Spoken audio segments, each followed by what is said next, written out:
গত এক সপ্তাহে ঘটে গেল তিনটি ঘটনা। দিল্লি থেকে শেখ হাসিনার এক প্রশ্নবিদ্ধ সাংবাদিক সম্মেলন, আর একই দিনে প্রধানমন্ত্রী তারেক রহমানের সাথে ভারতীয় হাইকমিশনের সাক্ষাৎ এবং ভারতের প্রধানের ঢাকা সফর।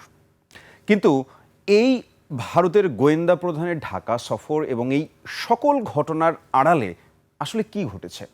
সম্পর্ক কি স্বাভাবিক হচ্ছে নাকি আরও জটিল হচ্ছে?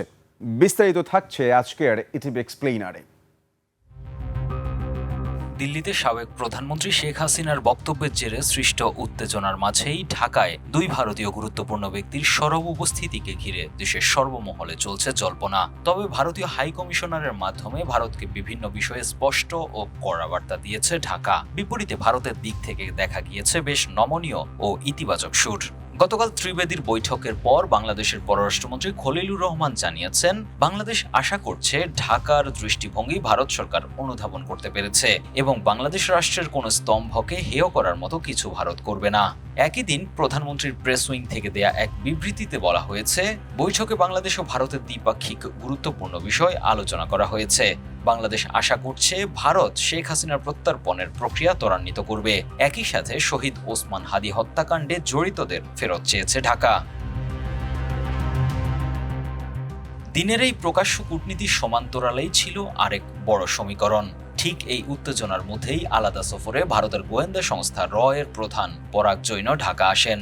যদিও তার এই সফরের আনুষ্ঠানিক বিস্তারিত সূচি গোপন রাখা হয়েছে, তবে বিশ্লেষকরা বলছেন হাসিনা ইস্যু, নিরাপত্তার শঙ্কা এবং দুই দেশের মধ্যে তৈরি হওয়া সাম্প্রতিক আস্থার সংকট কাটাতে উচ্চপদস্থ গোয়েন্দা পর্যায়ের এই বৈঠক অনুষ্ঠিত হচ্ছে। বিশ্লেষণে দেখা যাচ্ছে গোয়েন্দা প্রধানের ঢাকা সফরের বিষয়টা ভারতীয় গণমাধ্যম প্রকাশ্যে এনেছে। যদিও গোয়েন্দা পর্যায়ের সফর গোপন রাখা হয়, তবে র প্রধানের ঢাকা সফর হয়তো উন্মোচিত করে ভারত আগ্রহ প্রকাশের বার্তা দিচ্ছে বলে অনেক বিশ্লেষক ধারণা করছেন। এদিকে প্রধানমন্ত্রীর সাথে দীনেশ ত্রিবেদীর সাক্ষাতের চেয়ার বিন্যাসও কূটনৈতিক বিশ্লেষকদের দৃষ্টি এড়ায়নি। কিছুদিন আগে চীনা এবং মার্কিন রাষ্ট্রদূতের সাথে প্রধানমন্ত্রী তারেক রহমানের সাক্ষাতের সময় মার্কিন ও চীনা দূতকে প্রধানমন্ত্রীর পাশে বসার সুযোগ দেওয়া হয়েছিল।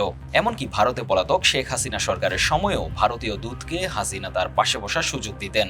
এবার ত্রিবেদীর ক্ষেত্রে ঢাকায় দেখা গেল ব্যতিক্রম ঘটনা। বিশ্লেষকদের মতে এখানেও আছে কূটনৈতিক বার্তা। কূটনৈতিক বিশ্লেষকদের মতে আজকের দিনটি প্রমাণ করছে সার্বভৌমত্বের প্রশ্নে ঢাকা এখন কোনো ছাড় দিতে রাজি নয়।